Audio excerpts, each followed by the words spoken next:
அடுத்தவன்ட்ட இருக்கலாம் என்கிட்ட இருக்கணும்னு ஆசைப்படுறோம். இந்த உலகத்துல பல பொருள் தேவையில்லாதான். அடுத்தவன்லாம் வாங்கினான்னு அந்த உலகமே வாங்குச்சு. காசு வந்தவொடனே நம்ம ஆளுங்க 3 சாமான் வாங்குவாங்க. நான் அடிக்கடி இது சொல்லுவேன். முதல் பொருள் இந்த ட்ரெட்மில்னு ஒன்று இருக்கும். என்னால் ஜிம்முக்கு போகிறதுலாம் நேரம் இல்லை, நான் வீட்டிலே உடற்பயிற்சி செய்ய போகிறேன் சொல்லிட்டு 40,000 ரூபாய்க்கு, ஏன்னா யாரோ ஒரு பணக்காரர் வந்து வீட்டில் பார்த்துருப்பாங்க, அவங்க அழகாக அந்த ஃப்ளாட்டில் ட்ரெட்மில்ல போட்டு அதை நடந்து அவர் ஏதோ பண்ணுவார்.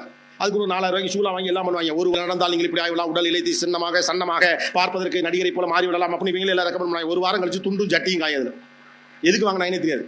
ரெண்டாவது நம்ம அம்மாக்கள் வாங்குறது மைக்ரோவேவ் ஓவன் அப்படின்னு ஒன்று வாங்குவாங்க. அது வாங்கி நான் சிக்கன் செய்ய போகிறேன், அது செய்ய போகிறேன். கடைசியில் பார்த்தா உரமும் இருக்கும் உள்ள, அதை எங்கே வைக்கிறேன்னு தெரியாது. மூணாவது வேக்யூம் கிளீனர் ஒன்று வாங்குவாங்க.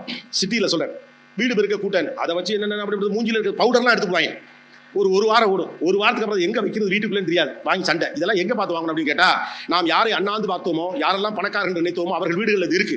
அவன் வீட்டுக்கு அது தேவைப்படுது, வாங்கி வச்சிருக்கான். 10,000 ஸ்கொயர் ஃபீட்ல வீடு கட்டினவனுக்கு அது தேவைப்படுது. நமக்கு என்னதுக்கு கருமம்? ஏற்கனவே இருக்கிற இடத்துல படுக்கிறதுக்கு இடம் இல்லாமல் நம்ம உட்காந்துட்டு இதில் 10 வேக்யூம் கிளீனர் வேற, ஒருத்த விளக்கம் வேற